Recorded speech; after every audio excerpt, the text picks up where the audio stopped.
Well, hello, here I am again, and it's time for my second blog. Since the last time we spoke, Lisa and I did a 26-mile challenge. Lisa's attitude was, well, look, you've got to run 25 miles, 26 miles, so you may as well do a challenge, and then at least you'll understand how far it is. So we did what's known as the 6 Dales Challenge, and it was absolutely amazing. We were in the Peak District, and we walked up and down hills and dales through some of the most amazing scenery, and I think the beauty of it was so unspoilt. And we just felt completely at one with nature. I know it's a bit of a cliche, but it's absolutely wonderful. And in some ways, I've done a huge amount of road running, and I've loved road running, but just to be off the beaten track and going through the most magnificent countryside, yes, it was a beautiful day, so that helped as well. But it was just absolutely lovely to be running on a completely different terrain than I'm used to. And the whole event, we ran out of 26 miles, we ran 19, and then we walked 7. Our strategy was to walk the hills and run the flats and downs. And I think it really paid off. We did it in 7 hours, which some might say is quite a long time. We thought it was quite a long time. But considering we had an hour where we didn't run, we had a couple of coffee stops, and it's all kind of laid on as part of the adventure. We also had to stop a few times because I had to do my video blog, and we also had to map read. So, hey, look, I've never map read. Lisa's fantastic and she taught me a lot. But obviously when you're taking your bearings and you've got a compass and you've got to find north and find where you're going, then it was a bit of a challenge to me, but we had a fabulous time. So enjoy the video footage. So here we are in Biggin. We're doing the 6 Dales Challenge. Yeah. Remember Lisa? Hello. Oh, there she is. Hang on. And this is Phil. Hi. Who's come with us. So we're just starting out. It's 8:30 on November the 10th. It's cold. It's chilly. So here we are at 6 miles in. We've got runners coming up behind us. Hi guys.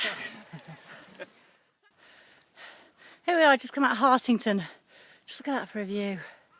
Completely unspoiled. Some lovely blue sky on the horizon. Now 12.83 miles.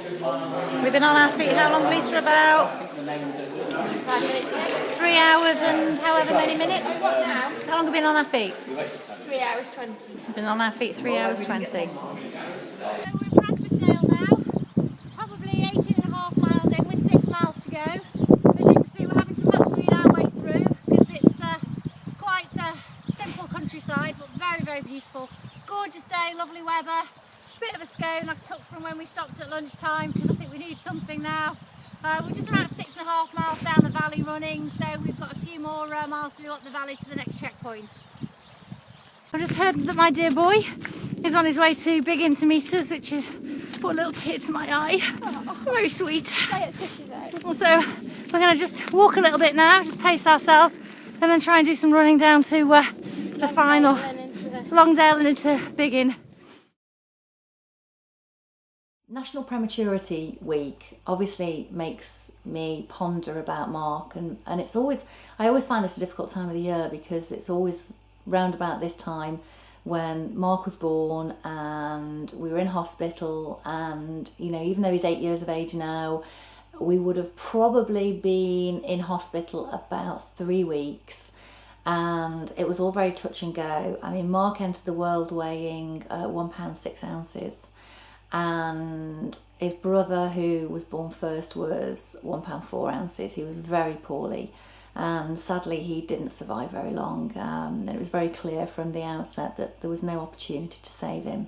Mark arrived second, and all I remember was a little yelp and a little squeak, and all the nursing staff came in to get him and took him through.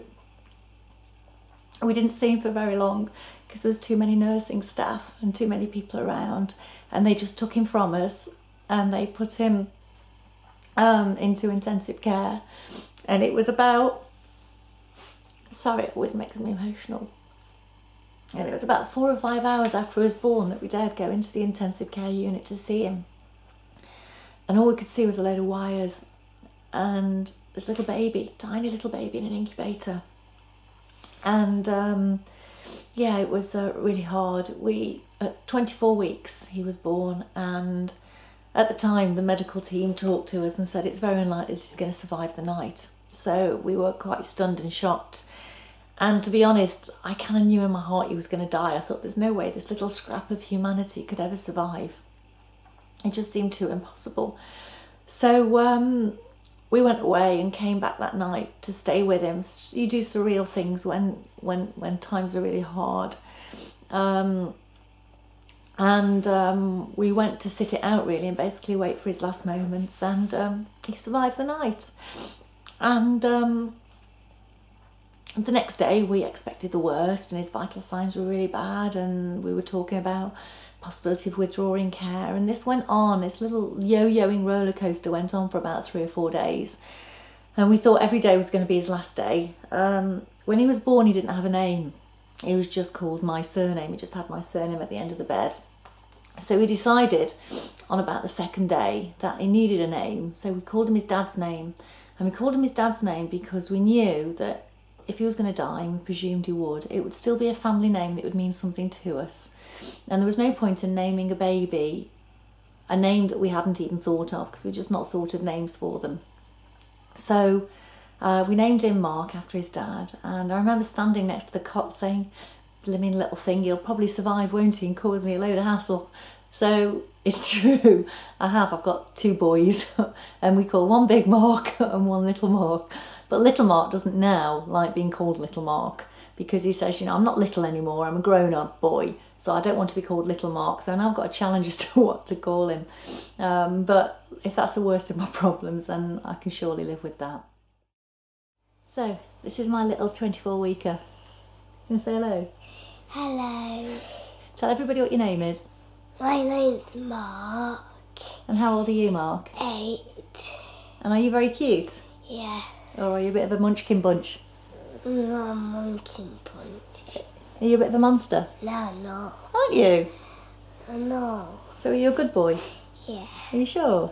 And I love you. Oh,